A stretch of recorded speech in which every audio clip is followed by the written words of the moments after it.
அன்பான மணப்பாறை சட்டமன்ற தொகுதிக்கு உட்பட்ட வாக்காளர் பெருமக்களே, பெரியோர்களே, தாய்மார்களே, 2026 தேர்தல் இதுக்கு முன்னாடி நடந்த தேர்தல் மாதிரி எல்லாம் இல்லை. இதுக்கு முன்னாடி நடந்த தேர்தல் எல்லாம் தமிழ்நாட்டு கட்சிகளுக்குள்ளாக நடந்த போட்டியா இருக்கும்.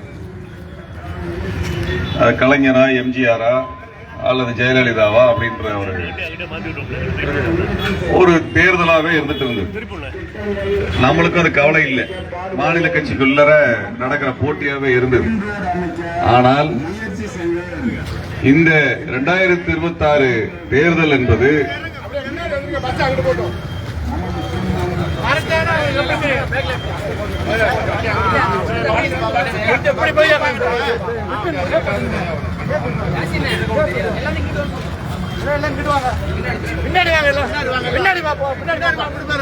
இந்த 2026 தேர்தல்ங்கிறது பிஜேபி கட்சிக்கும் தமிழர்களுக்கும் நடக்கக்கூடிய ஒரு போராட்டமாக இன்னைக்கு வந்திருக்குது. இதுவரைக்கும் வடநாட்டில இருந்து எந்த கட்சியும் தமிழ்நாட்டை நான் நசுக்குவேன், தமிழர்களுடைய அரசியலை ஒடுக்குவேன், தமிழர்களுடைய கட்சிகளை நான் வேரோடு பிடுங்கி எறிவேன் என்றெல்லாம் எந்த கட்சியும் வடநாட்டில சொல்லிக்கிட்டு தமிழ்நாட்டில் கால் வச்சது இல்லை.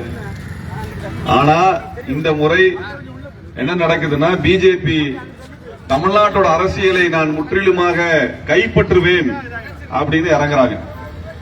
ஐயா கொஞ்சம் அப்படி வழி விட்டு நின்றுட்டீங்கன்னா மேடை இல்ல, பொதுமக்கள் பாக்குறதுக்கு நல்லா இருக்கும்.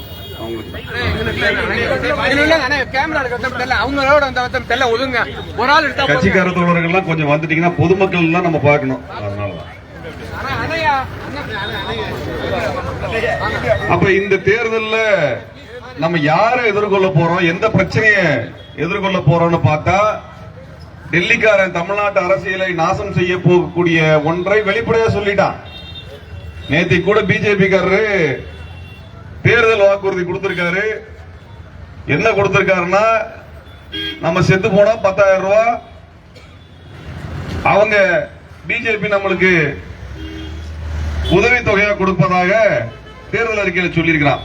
உலகத்தில் எந்த கட்சி இப்படி ஒரு வாக்குறுதி கொடுத்ததா நான் பார்த்தது இல்லை. செத்து போனா 10,000 ரூபாய் தருவேன்றதுக்கு. நாளைக்கு பிஜேபி ஆட்சிக்கு வந்தா ஏதாவது உதவி வேணும், நம்மள செத்து போனாதான் உதவி கிடைக்கும் போல் இருக்கு. இப்படிப்பட்ட ஒரு வாக்குறுதியை உலகத்திலேயே கொடுத்த முதல் கட்சியாக பிஜேபி தான் இருக்கிறது. இப்படிப்பட்ட ஒரு மோசமான ஒரு கட்சி தமிழ்நாட்டில் அதிமுகவோட கூட்டணி வைத்துக் கொண்டு இங்க தேர்தலுக்கு வர்றாங்க. நம்ம அதிமுக காரர்களை பார்த்தா கேட்கணும், உங்க கட்சியை, அதிமுக கட்சியை 4-5 அணிகளாக உடைத்தது யாரு? உங்க கட்சி 4-5 கட்சியா உடைச்சது யாரு? எடப்பாடியார் அணி, டிடிவி அணி என்றெல்லாம், சசிகலா அணி என்றெல்லாம் உங்க கட்சியை உடைச்சது யாரு? பிஜேபி. உங்க கட்சியை உடைச்ச அந்த பிஜேபியோட நீங்க கூட்டணி வச்சு தாராளமா 40 சீட்டை கொடுத்திருக்கீங்க சார். எடப்பாடி சார், உங்களை மாதிரி பரந்த மனசு யாருக்கு வராது. உங்க கட்சியை நாசம் பண்ண ஒரு கட்சிக்கு 40 சீட்டை தாராளமா வாரி வழங்கியிருக்காருன்னா, நாளை இவர் கையில தமிழ்நாடு கொடுத்த என்னத்துக்காகவும் தமிழ்நாடு நாசமா போயிடும். தமிழ்நாடு நாசமா போயிடும். சொந்த கட்சியவே காப்பாற்ற முடியாத எடப்பாடியார் எப்படி தமிழ்நாட்டை காப்பாற்றுவார்? தயவு செஞ்சு யோசிச்சு பாருங்க. அவர் என்ன சொல்றாருன்னா, நாங்க ஒன்றிய அரசோடு, மோடி அரசோடு இணக்கமாக இருந்து பல திட்டங்களை கொண்டு வந்தோம், ஆனால் இப்பெல்லாம் அப்படி நடக்கிறது இல்லைன்னு சொன்னாரு. எடப்பாடியார் அப்படி பிஜேபிக்கு அடிமையாக இருந்து தமிழ்நாட்டுக்கு கொண்டு வந்த நல்ல திட்டங்கள் என்னன்னு இதுவரைக்கும் அவர் சொன்னதே இல்லை. ஒரு திட்டத்தை கூட எடப்பாடியார் தமிழ்நாட்டுக்கு நான் நல்லது கொண்டு வந்தேன் இதுவரைக்கும் அவரே அவர் வாயால சொல்லல. நம்ம அவர் கொண்டு வரலன்னு சொல்ல, நம்ம சொல்லல, அவரே சொல்லல. ஏன்னா அப்படி எந்த திட்டத்தையும் அவர் கொண்டு வரல. பிஜேபி தமிழ்நாட்டுக்கு நல்ல திட்டத்தை கொண்டு வரதுக்கு ஒரு நாளும் விடாது. மோடிக்கு தமிழ்நாட்டின் மேல வெறுப்பு இருக்கிறது, தமிழர்கள் மேல ஒரு வெறுப்பு இருக்குது. அந்த வெறுப்பு நம்ம அழியிற வரைக்கும் ஓயாது. பிஜேபிக்கு இது ஓயாது. தமிழ்நாட்டினுடைய எல்லா திட்டங்களையும் தடுத்து வைக்கக்கூடிய பிஜேபி, அதற்கு துணை போகக்கூடிய அதிமுகவை நம்ம எப்படி ஆதரிக்க முடியும்? தயவு செஞ்சு யோசிச்சு பாருங்க. எப்படின்னு யோசிச்சு பாருங்க. நம்ம என்ன சொல்றோம்னா, எதிர்கட்சியாக நாங்கள் பாஜக தமிழ்நாட்டிலே அதிமுகவோடு சேர்ந்து வேலை செய்தோம் என்று பேசுகிறார்கள். அதிமுகவும் பாஜகவும் சேர்ந்து பேசுறாங்க. கடந்த 5 வருஷத்துல பிஜேபி தமிழ்நாட்டு மக்களுக்கு என்ன கோரிக்கையை வச்சு போராட்டம் நடத்தினாங்கன்னு பார்த்தா, மதுரையில தர்காவை இடிக்கணும்னு போராட்டம் பண்ணிருக்கானுங்க. தமிழ்நாட்டுக்கு எது பிரச்சனை? தமிழ்நாட்டுக்கு இப்ப எது பிரச்சனை? தர்காவா பிரச்சனை? தர்காவா பிரச்சனை? நம்மளுக்கு பள்ளிக்கூடம் நடத்துறதுக்கு டெல்லியில இருந்து நிதி வரல, கல்லூரி நடத்துறதுக்கு நிதி வரல, நம்ம பிள்ளைங்களுக்கு பாட புத்தகம் அச்சடிச்சு கொடுக்கறதுக்கு நிதி வரல, நம்ம ஆசிரியர்களுக்கு சம்பளம் கொடுக்கறதுக்கு நிதி வரல, நம்ம ஊர்ல வளர்ச்சி திட்டம் கொண்டு வரதுக்கு நிதி வளரல. இங்க ரயில்வே டிராக் போட்டிருக்கானே, 2 டிராக்க சேர்த்து போட்டு இங்க தென் மாவட்டங்களை எல்லாம் இணைப்பதற்கு நல்ல ரயில விடல. இப்படி எந்த திட்டமும் இல்லாமல், எந்த திட்டத்தையும் கொண்டு வராம திருப்பரங்குன்றம் பிரச்சனையை தூக்கி வச்சுட்டு ஆடுறானுங்கன்னா, நம்ம பிஜேபி காரனை பார்த்து என்ன கேட்கிறோம்னா, பிஜேபி காரனுக்கும் முருகனுக்கு என்னடா சம்பந்தம்? அமித்ஷா என்னைக்காவது காவடி தூக்கி இருக்காரா? இல்ல நரேந்திர மோடி முருகனுக்கு அழகு குத்தி போயிருக்காரா? இல்ல மொட்டை அடிச்சிருக்காங்களா? இவங்க எல்லாம் குஜராத்துக்காரனுக்கும் தமிழ்நாட்டுக்கும், தமிழ்நாட்டு முருகனுக்கு என்ன சம்பந்தம்? என்ன சம்பந்தம்? இவ திருப்பரங்குன்ற மலையில் இருக்கக்கூடிய சிக்கந்தர் தர்கா காலங்காலமா இருக்கு, காலங்காலமா இருக்கு. அதனால என்ன பிரச்சனை தமிழ்நாட்டுக்கு வந்துருச்சு சொல்லுங்க? தமிழ்நாட்டுக்கு என்ன கேடு வந்துருச்சு? அதனால நானும் மதுரையில் இருந்திருக்கிறேன். எங்க குடும்பத்தில் இருக்கிறவங்களுக்கு திருப்பரங்குன்றத்துல தான் மொட்டை அடிப்பாங்க, கல்யாணம் பண்ற திருமணம் பண்றதுலாம் திருப்பரங்குன்றத்தில் நடத்துவாங்க. நாங்க இது வரைக்கும் அதெல்லாம் தொந்தரவா மதுரைக்காரனே பார்த்தது இல்லையே, மதுரைக்காரனே கேட்டது இல்லையே. குஜராத்துக்காரனுக்கு என்ன அக்கறை திருப்பரங்குன்ற மலையில? உனக்கு என்னடா அக்கறை முருகனை பத்தி? வடநாட்டுல தான் முருகன் கோயில் வச்சிருக்கிறியா? இல்ல என்னைக்காவது முருகனுக்கு காவடி எடுத்துட்டு நரேந்திர மோடி வந்தாரா? இல்ல அமித்ஷா அளவு குத்திட்டு தான் வந்தாரா? இவங்களுக்கு முருகன் மேல அக்கறை இல்ல. தமிழ்நாட்டுக்குள்ள நம்ம எல்லாம் அண்ணன் தம்பியா பழகுறமே, ஜாதி மதம் பார்க்காம இருக்கிறோமே, அது கண்ணை உறுத்துது. அதுக்கு கலவரம் பண்றதுக்கு தீபம் ஏத்து தீபம் ஏத்து தீபம் ஏத்துன்றான். ஏடா அங்க தீபம் ஏத்திட்டு இருக்காங்க, உனக்கு என்னடா பிரச்சனை? இல்ல விநாயகர் கோயில் தீபம் ஏத்த கூடாது, அதுக்கு மேல தர்கா கிட்ட நீ போய் தீபம் ஏத்துக்கிறான். தர்காங்கிறது என்னது? இறந்தவரை புதைச்ச இடம், அது ஒரு அடக்கத்தலம்.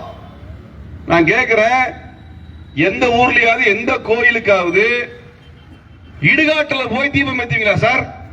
சொல்லுங்க. இறந்தவங்க புதைச்ச இடத்துல போய் தீபம் ஏத்துவீங்களா? இந்த சாமிக்கு முருகனுக்கு ஏத்துவீங்களா? எவ்வளவோ முருக பக்தர் இருப்பீங்க. பிள்ளையார் கோயில ஏத்துவீங்களா? அல்ல இறந்தவங்களை புதைச்ச இடத்துல போய் ஏத்துவீங்களா? எந்த இடத்துல ஏத்துவீங்க? முருகனுக்கு மரியாதை செலுத்துறது எங்க போய் ஏத்துவீங்க? இன்னொரு கோயில்ல போய் நின்று விநாயகர் கோயில இருந்து தீபம் ஏத்துனா முருகனுக்கு மரியாதை. இடுகாட்டுல போய் சுடுகாட்டுல போய் பக்கத்துல நின்னுதான் நான் தீபம் ஏத்துவேன்னு சொன்னா அது முருகனை அசிங்கப்படுத்துற விஷயம்.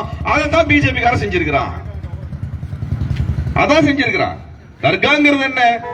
இந்த மண்ணுக்காக மக்களுக்காக சிந்தித்தவர், மக்களுக்காக அன்பு செலுத்தியவர் இறந்த பின்னாடி அவர் புதைச்ச இடத்தை மக்கள் வணங்குறாங்க. நாங்களும் தர்காக்கு போறோம். எங்க குடும்பத்திலே வருஷம் வருஷம் நாகூர் தர்காக்கு போவாங்க. அதை வேண்டி விரும்பி நம்ம போறது. ஆனா இதையெல்லாம் பிரச்சனையாக்கி தமிழ்நாட்டுல கலவரம் கொண்டு வரக்கூடிய பிஜேபியையும் அதிமுகவும் தயவு செஞ்சு ஊருக்குள்ள விட்டுறாதீங்க. அப்படி விட்டுட்டா நாளைக்கு தமிழ்நாட்டை காப்பாற்ற முடியாது, நாளைக்கு தமிழ்நாட்டை காப்பாற்ற முடியாது. அதனால பிஜேபி விரட்டிட்டு இந்த தொகுதிக்கு நல்லது பண்ணக்கூடிய அப்துல் சமத் எனக்கு ரொம்ப நாளா தெரியும், 15 வருஷமா தெரியும். எத்தனையோ மக்கள் பிரச்சனைக்காக போராடி இருக்கார், சிறைக்கு போயிருக்கார், வேலூர் சிறைக்கு போயிருக்கார். எனக்கு தெரிஞ்ச வேலூர் சிறைக்கு போனவர் எதுக்கு? மக்கள் பிரச்சனைக்காக. கல்பாக்கத்தில் ஆஸ்பத்திரி மக்களுக்கு இல்லைங்கிறதுக்காக போராடி ஜெயிலுக்கு போன மனுஷன். அப்படிப்பட்ட ஒரு போராளியை நீங்கள் மீண்டும் தேர்ந்தெடுக்க வேண்டும். அப்படி தேர்ந்தெடுத்தா அது மணப்பாறைக்கு மட்டும் ஒரு பெருமையாக இருக்காது, ஒட்டுமொத்த தமிழ்நாட்டிற்குமான சட்டமன்ற வேட்பாளராக அவர் இருப்பார் என்பதை சொல்லிக் கொள்கின்றேன். அதிமுகவை அடிமையை கொண்டு வந்தீங்கன்னா என்ன ஆகும்? நாளைக்கு பிஜேபி கையில கொடுத்துட்டு போயிருவாங்க. அதுதான் பீகார்ல நடந்திருக்கு. பீகார்ல நிதிஷ்குமார் பாவமே அப்படின்னு பாஜகவை கூப்பிட்டு சீட்டு கொடுத்தாரு. இன்னைக்கு நிதிஷ்குமார் தூக்கி வெளியே வீசிட்டாங்க. நிதிஷ்குமார் என்ன பண்ணிட்டாரு? முதலமைச்சர் பதவியை ராஜினாமா பண்ணிட்டு நான் எம்பியா போறேன்னு எம்பியா போயிட்டாரு. இன்னைக்கு வேற ஒருத்தனை கொண்டாந்து பிஜேபி காரனை கொண்டாந்து முதலமைச்சர் ஆக்கிட்டாங்க. நாளைக்கு இதே விஷயம் எடப்பாடிக்கு நடக்கும். நாளைக்கு எச் ராஜா முதலமைச்சர் ஆனாலும் ஆவதற்கு எல்லா வேலையும் பிஜேபி காரன் செய்வான். அதனால அதிமுக காரங்க விவரமானவங்களா இருந்தீங்கன்னா உங்க கட்சிக்கு ஓட்டு போடாதீங்க, உங்க கட்சியை காப்பாற்றணும்னு ஓட்டு போடாதீங்க. நான் அதிமுக கட்சிக்காரங்களுக்கு மேல உங்க மேல கோபத்துல நான் சொல்லல, உங்க மேல பாசத்துல சொல்றேன். ஏன்னா திமுகவை பிஜேபி தோக்கடிக்கணும்னு நினைக்குது. ஆனா அதிமுகவை அழிக்கணும்னு நினைக்குது. உன் கட்சி அழிக்கணும்னு நினைக்குது. நாளா உடைச்சான், எல்லாத்தையும் ஒன்னா சேர்த்துறான். நாளா உடைச்சு ஒன்னா சேர்த்து உட்கார வச்சிருக்கான். நெல்லிக்காய் மூட்டை மாதிரி ஒன்னா சேர்த்து உட்கார வச்சிருக்கான்.